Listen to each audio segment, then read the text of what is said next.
사도행전 27장 18절에서 25절까지 다 같이 한 목소리로 읽겠습니다. 우리는 폭풍에 몹시 시달리고 있었는데 다음 날 선원들은 짐을 바다에 내던졌고 사흘째 날에는 자기네들 손으로 배의 장비마저 내버렸다.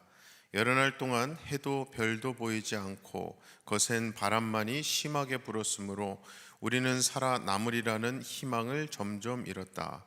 사람들은 오랫동안 아무것도 먹지 못하고 있었다. 그때에 바울이 이렇게 말하였다. 여러분은 내 말을 듣고 크레타에서 출항하지 않았어야 했습니다. 그랬으면 이런 재난과 손실은 당하지 않았을 것입니다. 그러나 이제 나는 여러분에게 권합니다. 기운을 내십시오. 이 배만 잃을 뿐 여러분 가운데 한 사람도 목숨을 잃지는 않을 것입니다.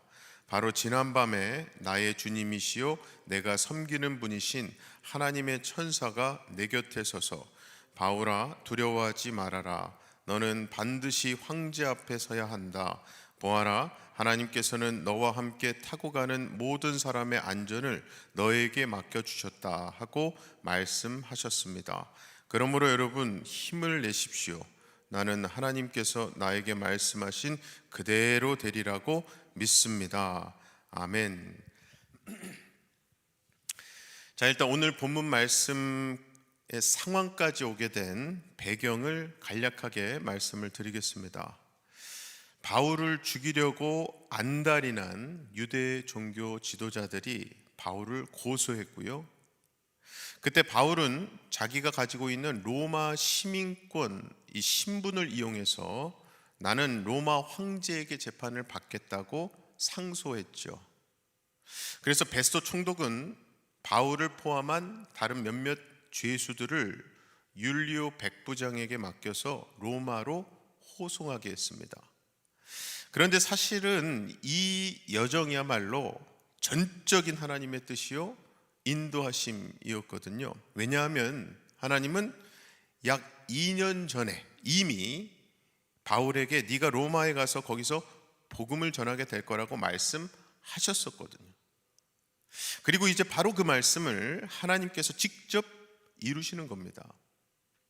그래서요, 비록 오늘 말씀의 바울의 상황은 재판을 받기 위해 백부장의 감시를 받으며 로마로 호송되는 중이었지만 그래도 바울의 마음 한켠에는 분명히 가슴 벅찬 감격이 있었을 것 같아요.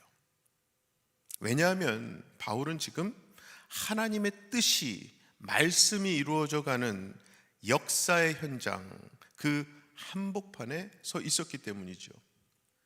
자, 그런데 이때 한 가지 문제가 있었습니다. 이때가 시기적으로 배로 이 지역을 항해하기에는 너무나 위험했던 시기예요. 원래 당시에는 바울이 있던 가이사랴에서 로마까지 한 번에 가는 직항 노선이 없었습니다. 지중해를 반드시 지나야 하는데 보통은 그 바닷길 중간에 있는 미항이라고 불리는 곳에 들렸다 가거든요.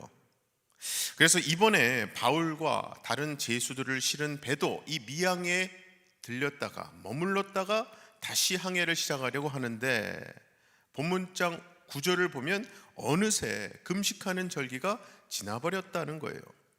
이 금식 기간이라고 하는 것은 유대인들은 원래 속죄일에 국가적으로 금식을 했습니다. 이 속죄일이 9월 말에서 10월 초였는데요. 바로 이때가 막 겨울이 찾아오던 시기예요. 그래서 이 시기에는 모든 배들이 웬만해서는 이 지중해 항해를 하지 않았다고 합니다. 왜냐하면 겨울 폭풍이 워낙 심하고 짙은 안개와 구름까지 겹쳐서 너무나 위험하기 때문이에요.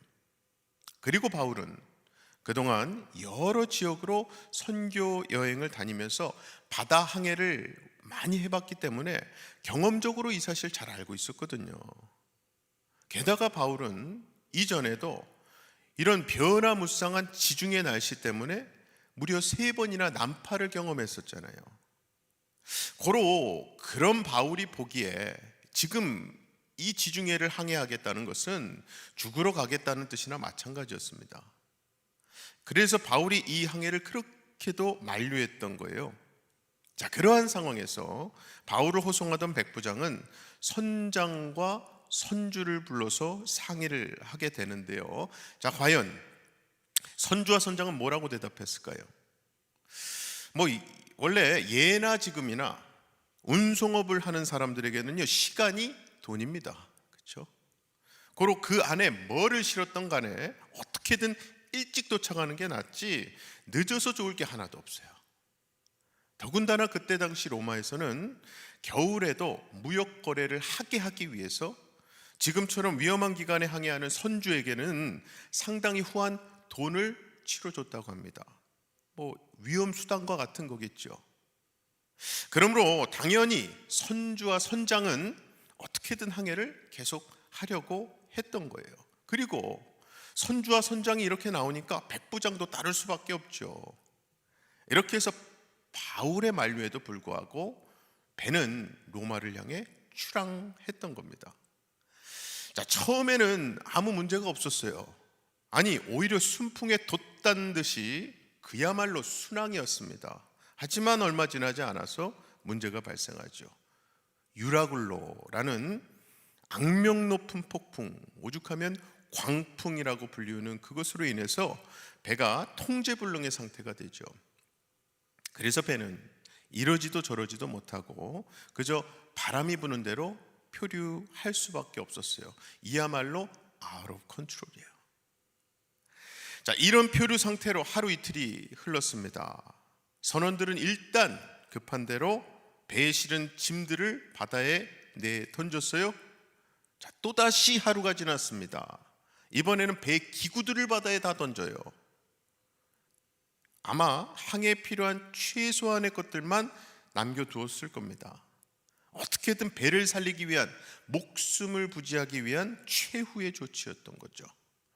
그래도 가망이 없자 이 당시의 위급함, 절박함, 절망감을 본문 20절에서 이렇게 표현하죠. 여러 날 동안 해도 별도 보이지 않고 거센 바람만이 심하게 불었으므로 우리는 살아남으리라는 희망을 점점 잃었다. 자, 이때 바울이 사람들에게요, 웬 뚱딴지 같은 소리를 합니다. 며칠째 광풍에 시달려서 다 죽게 생겼는데 바울은 죽지 않을 거니까 걱정하지 말라는 거예요. 그 말씀이 22절이죠. 그러나 이제 나는 여러분에게 권합니다. 기운을 내십시오. 이 배만 잃을 뿐 여러분 가운데 한 사람도 목숨을 잃지는 않을 것입니다. 자, 이게 그냥 단순히 위로 차원에서 하는 말이 아니라 정말 확신에 찬 목소리로 장담을 한 거거든요. 그 확신의 근거로 바울은 하나님의 약속 말씀을 듭니다. 그게 23에서 25절 말씀이에요. 23에서 25절 세 개 구절을요, 우리 다 같이 한 번만 더 읽겠습니다. 바로 지난 밤에 나의 주님이시요 내가 섬기는 분이신 하나님의 천사가 내 곁에 서서 바울아 두려워하지 말아라. 너는 반드시 황제 앞에 서야 한다. 보아라, 하나님께서는 너와 함께 타고 가는 모든 사람의 안전을 너에게 맡겨주셨다 하고 말씀하셨습니다. 그러므로 여러분 힘을 내십시오. 나는 하나님께서 나에게 말씀하신 그대로 되리라고 믿습니다. 아멘. 자, 그리고 그렇게 풍랑에 시달린 지 14일, 딱 2주가 되었습니다. 그날도 여전히 배는 표류하고 있었어요. 그런데 저 멀리 육지가 보입니다. 본문장 뒤에 보면 바울이 말한 대로, 아니죠, 하나님께서 말씀하신 대로 한 사람도 빠짐없이 모두 구조가 됩니다. 할렐루야. 자, 여기까지가 이번 사도행전 27장에서 바울이 로마로 호송되는 과정에서 겪었던 시련 그리고 구원 사건입니다. 그리고 결국 이 말씀을 통해서 우리가 깨닫게 되는 것은 일단 우리도 전부 다 한 배를 탄 몸이라는 사실이에요. 바울도 보시면 다른 죄수들, 백부장과 로마 군인들 선장과 선주, 그들과 바울은요 한 배를 탔습니다. 그렇게 그들 모두는 한 배에서 풍랑을 만났고요, 한 배에서 함께 굶주렸습니다. 한 배에서 몇 날 며칠을 보냈고요, 한 배를 타고 가다가 난파되었습니다. 여러분, 이렇게 한 배를 탔다는 것은요 운명 공동체가 되었다는 뜻입니다. 그리고 저와 여러분, 우리 또한 바울처럼 한 배를 탄 몸입니다. 누구랑 한 배를 탔는가? 우리 가족, 우리 이웃과 친구들, 우리가 살고 있는 지금 이 시간 2023년과 한 배를 탄 거죠. 무엇보다 이 배에 사공으로 예수님께서 타고 계신 거예요. 이게 결국 저와 여러분은요, 우리가 이렇게 한 배로 타고 있는 세상, 우리가 속한 이 세상 속에서 그리스도인으로, 크리스찬으로 살아가야 한다는 뜻이거든요. 그런데 여러분, 우리는 때때로, 아니면 너무나도 자주 나만 특별하게 다른 배를 태워달라고 기도합니다. 남들 다 겪는 문제, 어려움들이 나만 쏙 비켜 지나가게 해달라고 기도하죠. 그렇게 우리는 자꾸 나만 다른 배를 타려고 하는 거예요. 하지만 하나님은 우리를 다른 배에 태우지 않으시거든요. 우리를 자꾸 한 배에 태우십니다. 불신자들과 한 배에 태우시고, 세상에서 일어나는 수많은 문제와 갈등, 위험 속에 그냥 그대로 태우시는 거예요. 바울을 보십시오. 바울 혼자 따로 안전한 배에 올라타서 편하게 항해한 게 아니었습니다. 바울도 그 배에서 같이 풍랑을 겪었고요, 같이 죽을 둥 살 둥 고생했어요. 자, 그런데요, 참 중요한 것은 바울이 타고 있던 배가 풍랑을 만났을 때 배 안에 타고 있던 모든 사람들이 절망에 빠지고 자포자기하고 있었지만, 바로 그때 하나님께서는요 바울에게 배에 탄 사람들을 모두 구원하시겠다고 말씀하신 거예요. 그 이유는 바로 바울 때문이었는데, 우리가 아까 읽은 24절 말씀에요, 바울아 두려워하지 말아라 말씀하시면서 너는 반드시 황제 앞에 서야 한다. 보아라, 하나님께서는 너와 함께 타고 가는 모든 사람의 안전을 너에게 맡겨주셨다 하고 말씀하셨어요. 즉, 하나님의 뜻은 바울이 로마 황제 가이사 앞에 서야 하기 때문에, 그래서 하나님은 바울을 포함해서 한 배에 탄 모든 자들을 살리시겠다는 거예요. 이와 같이 하나님은요 우리를 많은 사람들과 한 배에 태우시는데, 우리를 건지심으로 우리와 한 배에 탄 다른 사람들도 같이 건져내시겠다는 거죠. 우리를 통해 그들도 살리시겠다는 거예요. 사랑하는 우리 성도 여러분, 우리가 예수 믿는다고 해서 우리 삶에 문제가 없어지는 거 아닙니다. 다 아시죠? 남들이 겪는 문제와 어려움 우리도 고스란히 다 겪습니다. 아니, 어쩌면 더 겪을지도 몰라요. 그렇게 분명히 한 배를 타고 가다가 다 함께 풍랑을 만나는데, 바로 그때 하나님께서 우리를 그 가운데서 건져주실 때가 있어요. 그리고 우리를 통해 그 배, 한 배에 탄 다른 사람들도 건져주시는 거예요. 그래서 우리는 결국 이 모든 게 다 하나님의 은혜였다고 고백하게 되는 거예요. 그렇게 나뿐만 아니라 나를 통해서 이 사람, 저 사람 다 구원하시겠다는 하나님의 뜻이었구나를 우리가 나중에 알게 되는 거예요. 자, 그렇다면 하나님은 도대체 왜 이런 방식으로 일하실까요? 나를 그렇게 결국 구하실 것이라면 그냥 처음부터 깔끔하게 나만 다른 배에 태워주시면 나도 편하고 하나님도 편할 거 아니겠습니까? 왜 굳이 하나님은 우리를 위험천만한 그 배에 태우신 다음에 거기서 건져주시는 걸까요? 자, 그 이유는 여러분, 그래야지만 우리가 세상에 빛이 될 수 있기 때문입니다. 원래 빛은요, 어둠 속에서 그 진가가 빛나는 법입니다. 그렇죠? 그래서 빛이 가장 필요한 것은 어두운 곳이에요. 마태복음 5장 14에서 16절에 너희는 세상의 빛이다. 산 위에 세운 마을은 숨길 수 없다. 또 사람이 등불을 켜서 말 아래에다 내려놓지 않고 등경 위에다 놓아둔다. 그래야 등불이 집안에 있는 모든 사람에게 환히 비친다. 이와 같이 너희 빛을 사람에게 비추어서 그들이 너희의 착한 행실을 보고 하늘에 계신 너희 아버지께 영광을 돌리게 하여라. 예수님이 말씀하셨었죠. 이것은 예수님이 하신 말씀인데, 예수님은 우리 보고 너희는 세상의 빛이라고 하시면서 분명히 등불이라고 표현하셨어요. 등불. 여기서 말하는 등불은요, 등대같이 큰 불이 아니라 헬라어 리크노스를 써서요, 촛불, 호롱불이라는 뜻이에요. 사실 등대는요, 배가 암초에 부딪히지 않도록 방향을 잡게 해주는 역할을 하긴 합니다만 배와 직접적으로 상관이 있지는 않아요. 왜냐하면 등대는 배처럼 배와 같이 풍랑에 시달리지 않기 때문입니다.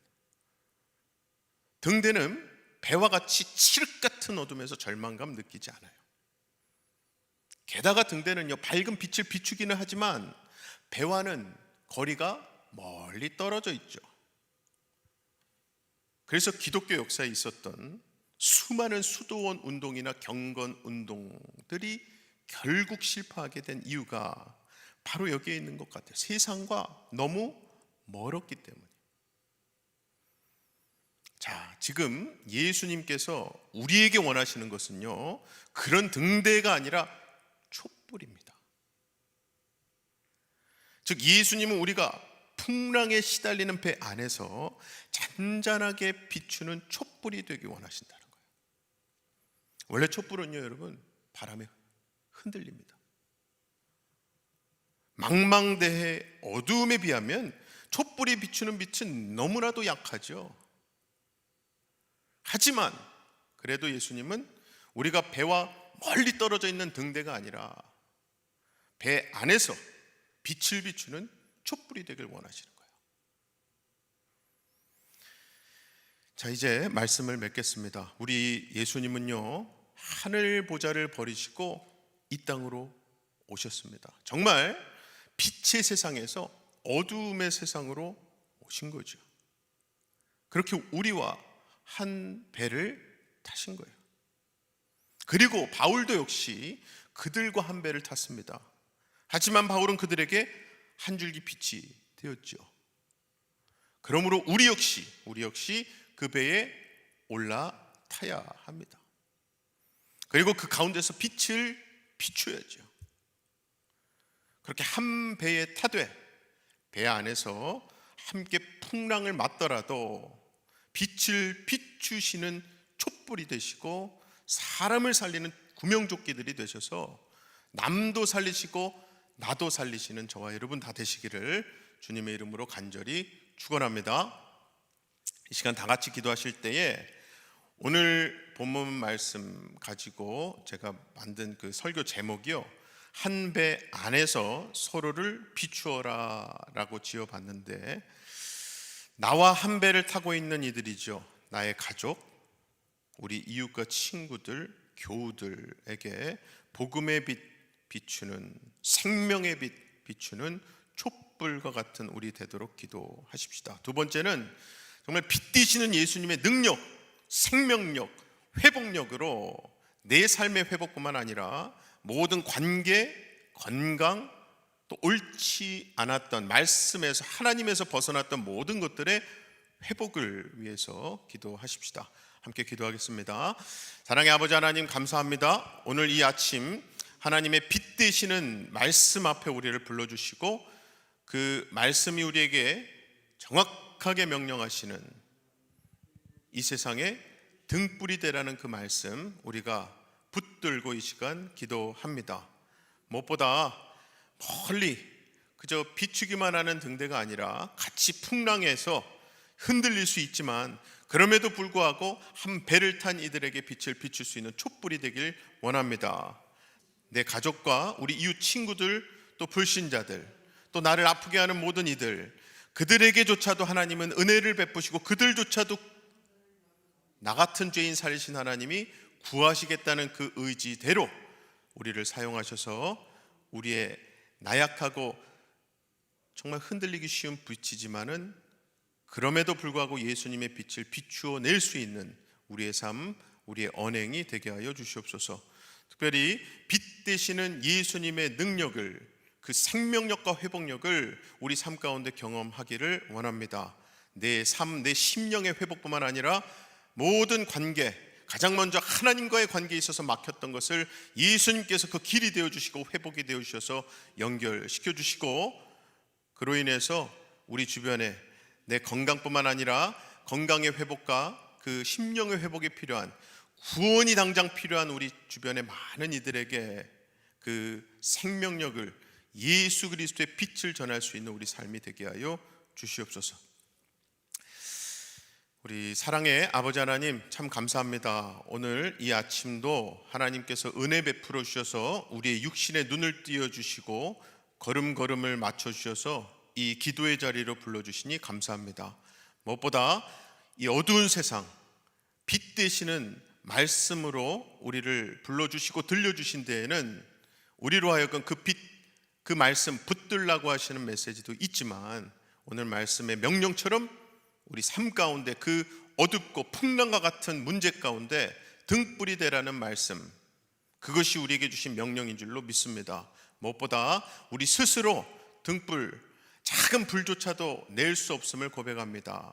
빛의 근원 되시는 우리 주 예수 그리스도를 내가 믿고 붙들고 내 삶 가운데, 심령 가운데 그분 모실 때에 그분의 빛이 내 삶을 통해서 전해지고 비춰질 수 있을 줄로 믿사오니, 우리 삶에 그 빛 필요한 모든 이들에게, 비록 풍랑 속이지만 우리 가족, 이웃들, 친지와 친구들, 그리고 불신자들과 나를 아프게 하는 모든 이들까지도 하나님의 은혜 안에 거하게 하시고 하나님의 십자가 은혜 덕분에 구원받게 하여 주시옵소서. 특별히 예수 그리스도의 생명력, 빛 되시는 예수님의 회복과 그 능력을 통해서 내 심령과 또 망가졌던 모든 관계, 건강, 그 모든 것들이 제자리를 찾길 원합니다. 생명의 근원이신 하나님께서 창조하신 내 몸과 또 하나님과의 그 관계, 사랑의 관계가 온전히 예수 그리스도로 회복될 때에 우리 삶에서 어떠한 상황과 풍랑 속에서 누릴 수 있는 평안과 복을 우리가 꼭 누리게 하여 주시옵소서. 그리하여 그 고백과 찬양이 우리 삶 가운데 촛불과 같은 빛을 발하게 하셔서 많은 이들이 우리의 이 빛바람이, 빛의 근원 되신 예수 그리스도께서 시작하셨음을 깨닫고 돌아올 수 있는 역사가 있게 하실 줄 믿사옵고 우리 주 예수 그리스도의 이름으로 기도합나이다. 아멘. 하늘에 계신 우리 아버지여, 이름이 거룩히 여김을 받으시오며 나라의 임하옵시며 뜻이 하늘에서 이룬 것 같이 땅에서도 이루어지이다. 오늘날 우리에게 일용할 양식을 주옵시고 우리가 우리에게 죄 지은 자를 사하여 준 것 같이 우리의 죄를 사하여 주옵시고 우리를 시험에 들게 하지 마옵시고 다만 악에서 구하옵소서. 나라와 권세와 영광이 아버지께 영원히 있사옵나이다. 아멘.